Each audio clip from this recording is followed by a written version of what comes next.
দলীয় শৃঙ্খলা ভঙ্গের অভিযোগ হুমায়ুন কবিরকে শোকজ করল তৃণমূল।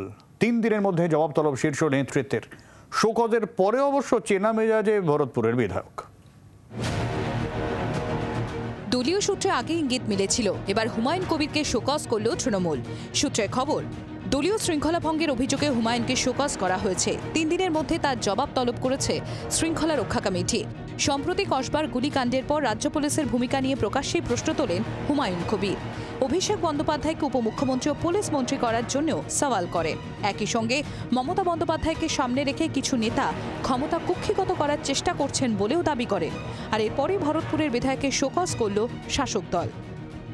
এসে গেলে ডিসিপ্লিনারি কমিটির সম্মানার্থে আমাকে যেসব পয়েন্ট নিয়ে শোকজ করা হচ্ছে, যে সময় দেওয়া হচ্ছে, সেই সময়ের অন্তত পক্ষে 12 ঘন্টা আগেই আমি ওই ডিসিপ্লিনারি কমিটির কাছে যথাযোগ্য জবাব আমি। সোমবার কালীঘাটে মমতা বন্দ্যোপাধ্যায়ের বাড়িতে তৃণমূলের জাতীয় কর্মসমিতির বৈঠক হয়। দলীয় সূত্রে জানা গিয়েছে, বৈঠকে দলীয় শৃঙ্খলায় জোর দেন তৃণমূল নেত্রী। এমনকি 3টি স্তরে শৃঙ্খলা রক্ষা কমিটি গঠনেরও নির্দেশ দেন। নির্দেশ অমান্য করলে যে কড়া শাস্তির মুখে পড়তে হবে সেটাও সোমবার স্পষ্ট করে দেন চন্দ্রিমা ভট্টাচার্য।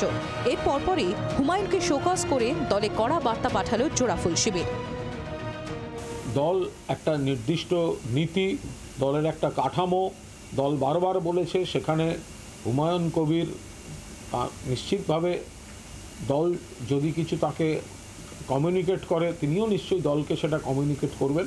কিন্তু বারবার অভ্যন্তরীণ বিষয়গুলো এইভাবে বাইরে নিয়ে যাওয়াটা ঠিক হচ্ছে না, উনি নিশ্চয়ই সেটা বুঝবেন।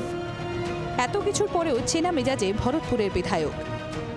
আমার ব্যক্তিগত সম্মানের সঙ্গে কেউ আঘাত করলে আমি তার সাথে লাইফে কম্প্রোমাইজ করিনি। সে আমার মৃত পিতা হলেও করিনি।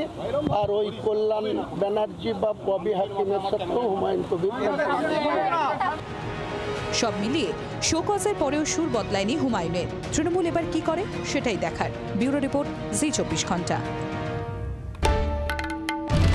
বাংলার আওয়াজ, বাঙালির আবেগ, জি 24 ঘন্টা।